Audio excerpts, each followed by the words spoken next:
आज है 10 अक्टूबर 2024, दिन गुरुवार।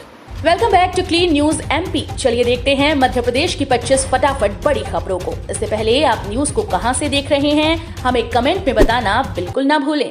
साथ ही हमारे फेसबुक पेज को भी फॉलो करें। फेसबुक पेज का लिंक डिस्क्रिप्शन में दिया गया है। एमपी के 55 जिलों की बनेगी प्रोफाइल, एक क्लिक पर मिलेगी ओडीओपी से लेकर निवेश संबंधी जानकारी। मध्य प्रदेश के 55 जिलों की प्रोफाइल बनाई जाएगी। इसमें एक जिला एक उत्पाद की जानकारी, जिले के औद्योगिक क्षेत्र और उसमें उपलब्ध भूमि, कितनी औद्योगिक इकाइयां संचालित हैं या बंद, और पर्यटन, खनन, कृषि सहित मध्य प्रदेश में निवेश की संभावनाओं के क्षेत्रों की जिलेवार जानकारी उपलब्ध होगी। एमपी राज्य पुलिस सेवा के 4 अधिकारियों को अवार्ड होगा। आईपीएस, आईएएस के लिए भी प्रस्ताव हो रहा तैयार। राज्य पुलिस सेवा के 4 अधिकारियों को इस वर्ष आईपीएस संवर्ग आवंटित होगा। इसके लिए विभागीय पदोन्नति समिति की बैठक करने का प्रस्ताव गृह विभाग ने संघ लोक सेवा आयोग को भेजा है। इसमें एक पद के लिए 3 अधिकारियों के नाम के हिसाब से 12 अधिकारियों के नाम भेजे गए। उधर 8 राज्य प्रशासनिक सेवा के अधिकारियों को भी आईएएस अवार्ड होगा। सीएम डॉक्टर मोहन यादव दशहरे पर इंदौरियों को सौंप सकते हैं 4 फ्लाईओवर। इंदौर शहर के प्रमुख 4 चौराहों पर बनाए जा रहे फ्लाईओवर के लोकार्पण की तैयारी इंदौर विकास प्राधिकरण ने तेज कर दी। मुख्यमंत्री डॉक्टर मोहन यादव दशहरे पर भंवर कुआं और फूटी कोठी फ्लाईओवर के साथ खजराना और लवकुश की एक भुजा का लोकार्पण कर इंदौरियों को बड़ी सौगात दे सकते हैं। लोकार्पण के बाद इन चौराहों से वाहनों का आवागमन आसान हो जाएगा और वाहनों को चौराहों पर रुकने की आवश्यकता नहीं होगी। लाडली बहना योजना नहीं होगी बंद, शिवसेना नेता संजय राउत को सीएम मोहन यादव का जवाब। महाराष्ट्र के शिवसेना नेता संजय राउत को मध्य प्रदेश के मुख्यमंत्री डॉक्टर मोहन यादव ने करारा जवाब दिया। यादव ने कहा कि संजय राउत जरा मध्य प्रदेश आकर देखें। जब से लाडली बहना योजना आरंभ हुई तब से लगातार हर महीने प्रदेश की 1.29 करोड़ बहनों के खातों में सम्मान की राशि भेजी जा रही है। महाराष्ट्र में विधानसभा चुनाव में हार के भय से उद्धव की पार्टी बहनों को बरगलाना चाहती है। बहनें ही इसका उत्तर देंगी। नशे की फैक्ट्री के लिए फंडिंग करने वालों की जांच में जुटी एनसीबी। कटारा हिल्स के बगरोदा स्थित औद्यानिक क्षेत्र में नशे की फैक्ट्री खोलने के लिए किन लोगों ने फंडिंग की थी, इसको लेकर एनसीबी जांच कर रही है। प्रारंभिक जांच पड़ताल में पता चला कि फैक्ट्री खोलने के लिए मंदसौर से गिरफ्तार हरीश आंजना ने करीब 50 लाख रुपए उपलब्ध कराए थे। इंदौर में बगैर प्रेस किए कपड़े पहनने को बनाएंगे फैशन, 100 दिन चलेगा अभियान। स्वच्छता में लगातार 7वीं बार नंबर 1 रहने वाले इंदौर नगर निगम अब एक संस्था के साथ इंदौर क्लाइमेट मिशन चलाएगा। इसके लिए बुधवार को मेयर पुष्यमित्र भार्गव ने करार पर हस्ताक्षर कर दिए। इस मिशन के तहत इंदौर के 5 लाख लोगों को ऊर्जा साक्षर किया जाएगा। 100 दिन तक इंदौर में चलने वाले इस अभियान से स्कूल, कॉलेज, रहवासी संघ, कंपनीज को जोड़ा जाएगा। Low pressure area cyclonic circulation से कई जिलों में हुई बारिश। प्रदेश के आधे से ज्यादा जिलों में मानसून की विदाई हो चुकी है, लेकिन लो प्रेशर एरिया और साइक्लोनिक सर्कुलेशन से कुछ जिलों में अभी भी बारिश दर्ज की जा रही है। बुधवार को धार जिले के मनावर और मांडू क्षेत्र में दोपहर में मांडू में करीब 1 घंटे की बारिश हुई। वहीं खजुराहो और गुना का सबसे ज्यादा 36.2 डिग्री सेल्सियस तापमान दर्ज किया गया। ग्वालियर 35.6 डिग्री, जबकि राजधानी भोपाल का 34.4 डिग्री तापमान दर्ज किया गया।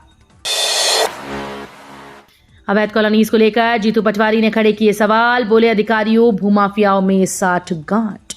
प्रदेश कांग्रेस अध्यक्ष जीतू पटवारी ने भूमाफियाओं द्वारा प्रदेश भर में बनाई जा रही अवैध कॉलोनीज पर सवाल खड़े करते हुए कहा कि भाजपा राज में सरकार पर माफियाओं का राज चल रहा है और प्रदेश के मुख्यमंत्री से लेकर मंत्री तक कुंभकर्णी नींद में सोई हुई हैं। इतना ही नहीं, जिम्मेदार आला अधिकारी इन माफियाओं से साठगांठ करके इस गोरख धंधे को फलने फूलने में उनको खुलेआम लूट खसोट कराने का काम कर रहे हैं। लोकायुक्त विधि सम्मत कार्रवाई नहीं करें तो दोबारा याचिका दायर करने की स्वतंत्रता। मुख्य स्वास्थ्य एवं चिकित्सा अधिकारी जबलपुर डॉक्टर संजय मिश्रा की नियुक्ति और विभागीय पदोन्नति को चुनौती देते हुए हाईकोर्ट में याचिका दायर की गई थी। जस्टिस विशाल धगट की एकल पीठ ने सुनवाई के दौरान पाया कि शिकायत देने के बाद याचिकाकर्ता ने अपेक्षाकृत शीघ्रता से याचिका दायर की। एकल पीठ ने याचिका का निराकरण करते हुए अपने आदेश में कहा कि यदि 3 माह में लोकायुक्त विधि सम्मत कार्यवाही नहीं करता तो याचिकाकर्ता पुनः याचिका दायर करने के लिए स्वतंत्र है।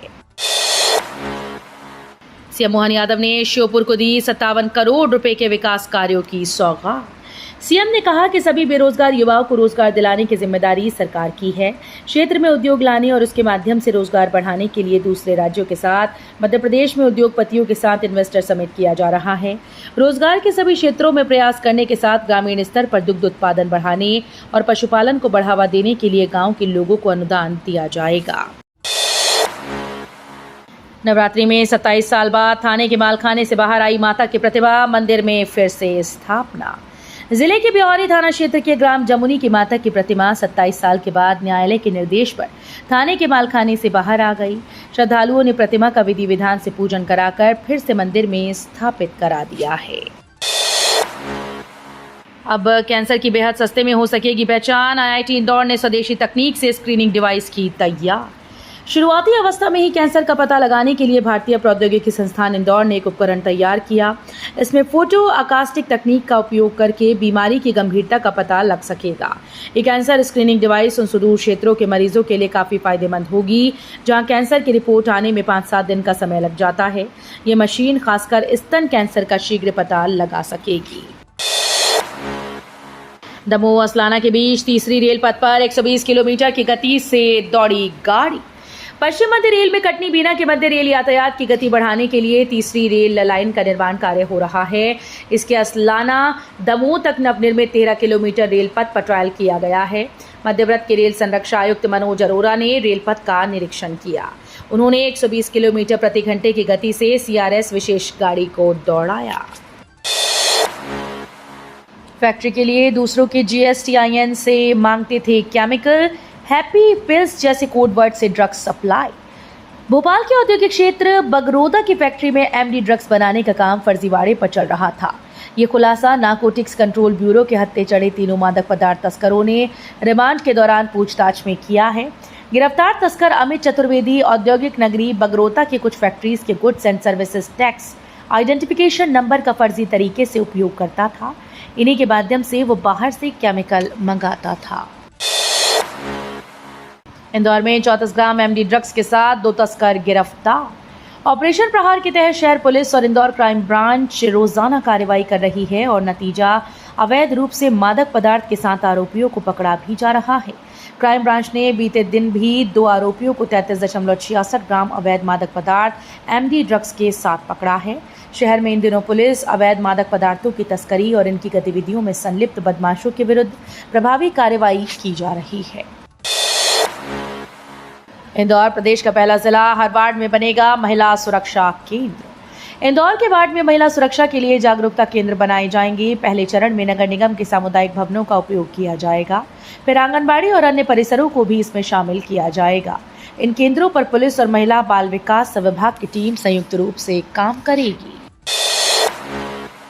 क्रिकेटर मयंक अग्रवाल और प्रसिद्ध कृष्णा बाबा महाकाल की भस्म आरती में हुए शामिल।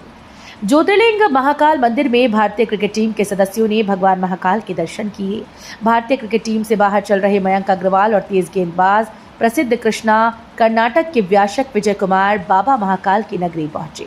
उन्होंने भस्म आरती में भाग लिया और पूजा अर्चना कर बाबा महाकाल का आशीर्वाद लिया। बता दें कि मयंक अग्रवाल और तेज गेंदबाज प्रसिद्ध कृष्णा भारतीय टीम के लिए खेल चुके हैं, फिलहाल टीम से बाहर हैं। कैबिनेट बैठक में सरकारी कर्मियों के हाथ लगी मायूसी, नहीं मिली महंगाई भत्ते की सौगात। केंद्रीय कर्मचारियों की उम्मीद थी कि बुधवार को सरकार महंगाई भत्ता जारी करने की घोषणा कर सकती है। केंद्रीय मंत्री अश्विनी वैष्णव ने कैबिनेट की बैठक के बाद प्रेस ब्रीफिंग की। उसमें महंगाई भत्ते का कहीं कोई जिक्र नहीं था। दशहरा भी इसी सप्ताह है। सूत्रों का कहना है कि अभी तक केंद्रीय कैबिनेट के समक्ष DADR की दरों में बढ़ोतरी करने से जुड़ी फाइल नहीं पहुंची है। दिवाली से पहले बड़ी खुशखबरी, इनके खाते में आएंगे पैसे। भविष्य निधि संगठन ने दिवाली से पहले लगभग 7 करोड़ लोगों के खाते में ब्याज का पैसा जमा करने की प्लानिंग की है। 20 अक्टूबर से पहले ये पैसा खाते में जमा कर दिया जाएगा। इस बार 8.25 की दर से ब्याज दिया जा रहा है, जो पिछले साल 8.25 था। ऐसे में अगर आपके खाते में 1 लाख रुपए हैं तो आपको 8,250 रुपये ब्याज ट्रांसफर किया जाएगा। केमिस्ट्री में नोबेल पुरस्कार का ऐलान, इन्हें मिला अवार्ड। 2024 के रसायन विज्ञान के क्षेत्र में नोबेल पुरस्कार विजेताओं का ऐलान कर दिया गया। Royal Swedish academy of sciences ने इसकी घोषणा करते हुए बताया कि रसायन विज्ञान का नोबेल पुरस्कार वॉशिंगटन विश्वविद्यालय के डेविड बेकर, यूके स्थित गूगल डीप माइंड के डेमिस हासाबिस और जॉन एम जम्पर को दिया जाएगा। त्योहारी सीजन में सौगात, लोन बंद करने पर नहीं देने होंगे ये चार्जेस। आरबीआई ने त्योहारी सीजन में बड़ी सौगात दी है। आरबीआई ने लोन लेने वाले कस्टमर्स के हितों को ध्यान में रखते हुए फ्लोटिंग रेट वाले टर्म लोन के बंद करने पर फोरक्लोजर चार्जेस या प्री पेमेंट पेनल्टी को खत्म कर दिया। बता दें कि आरबीआई जब भी अपने रेपो रेट में बदलाव करता है तो बैंक भी फ्लोटिंग रेट वाले लोन पर ब्याज दरों को बढ़ा देते हैं और आरबीआई यदि कटौती करता है तो बैंक लोन पर ब्याज दरों को घटा देते हैं। केंद्र सरकार का बड़ा फैसला, टीबी मरीजों की पोषण राशि हुई दुगनी, अब हर माह मिलेंगे 1000 रुपए। केंद्र सरकार ने टीबी मरीजों को पोषण युक्त भोजन के लिए दी जाने वाली निक्षय पोषण योजना की राशि में वृद्धि कर दी। वृद्धि के बाद टीबी मरीजों को निक्षय योजना के तहत 1000 रुपए हर महीने मिलेंगे। पूर्व में इस मद में 500 रुपए ही मिलते थे। राष्ट्रीय स्वास्थ्य मिशन की अपर सचिव व मिशन निदेशक आराधना पटनायक ने इस संबंध में आदेश जारी कर दिया है। त्योहारों से पहले मोदी सरकार का बड़ा फैसला, इन स्कीम में 2028 तक मिलेगा मुफ्त अनाज। कैबिनेट ने प्रधानमंत्री गरीब कल्याण योजना और अन्य कल्याणकारी योजनाओं के तहत जुलाई 2024 से दिसंबर 2028 तक मुफ्त फोर्टिफाइड चावल की आपूर्ति जारी रखने की मंजूरी दी। केंद्रीय कैबिनेट की बैठक के बाद केंद्रीय मंत्री अश्विनी वैष्णव ने कहा कि कैबिनेट ने प्रधानमंत्री गरीब कल्याण योजना और अन्य कल्याणकारी योजनाओं के तहत मुफ्त फोर्टिफाइड चावल की आपूर्ति जुलाई 2024 से दिसंबर 2028 तक जारी रखने को मंजूरी दी है। कैबिनेट ने 3 फैसलों को दी मंजूरी। प्रधानमंत्री की अध्यक्षता में कैबिनेट की अहम बैठक हुई जिसमें 3 बड़े फैसलों को मंजूरी दी गई। बैठक के बाद केंद्रीय मंत्री अश्विनी वैष्णव ने इन फैसलों पर जानकारी दी। केंद्रीय मंत्री के मुताबिक कैबिनेट ने न्यूट्रिशन सिक्योरिटी के फैसले को मंजूरी दी, जिसके तहत देश के सबसे निचले स्तर पर रहने वाले लोगों को पोषक भोजन सुनिश्चित किया जाएगा। इसके अलावा कैबिनेट ने देश की नौवहन इतिहास को सामने रखने के लिए एक योजना विकास भी विरासत को मंजूरी दी है। सीएम मोहन ने लॉन्च किया नया सॉफ्टवेयर। संपत्ति के रजिस्ट्रेशन को डिजिटल करने के लिए सीएम मोहन यादव ने संपदा 2 सॉफ्टवेयर और संपदा 2 विशेष मोबाइल ऐप को लॉन्च किया, जिसके बाद प्रदेश में रजिस्ट्रेशन का काम काफी आसान हो जाएगा और लोग अपना रजिस्ट्रेशन बहुत ही आसानी से करवा पाएंगे। संपत्ति की जीआईएस मैपिंग, दस्तावेजों की फॉर्मेटिंग और बायोमेट्रिक की पहचान पूरे तरीके से डिजिटल हो जाएगी। सबसे अच्छी बात यह है कि ये सभी सुविधाएं आपके मोबाइल फोन पर उपलब्ध होंगी। तो ये थी आज की 25 फटाफट बड़ी खबरें। अगर आपको न्यूज पसंद आई हो तो वीडियो को लाइक और शेयर जरूर करें। धन्यवाद।